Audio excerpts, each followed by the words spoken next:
One of the lesser discussed features, but frankly one of my favorites, is the ability to save your settings of your camera to an SD card and then be able to recall those from the SD card. In fact, you can save a tremendous number of settings to the SD card for different projects.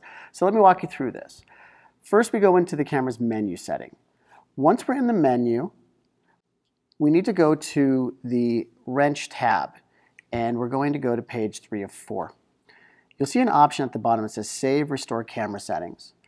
Once there, you can choose to save the settings we have the camera in now. So we're going to go to Save, New File, and you'll see that it has a default of CamSet01.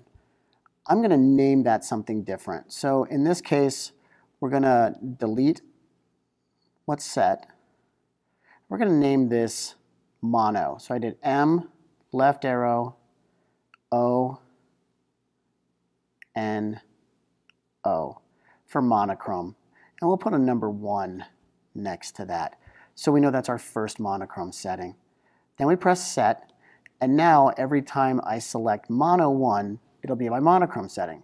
So here's how we would recall those settings. We go to Save Restore, press Set, go to Load, and then you would see as many settings as you have stored on the camera. So you'd see multiple options there.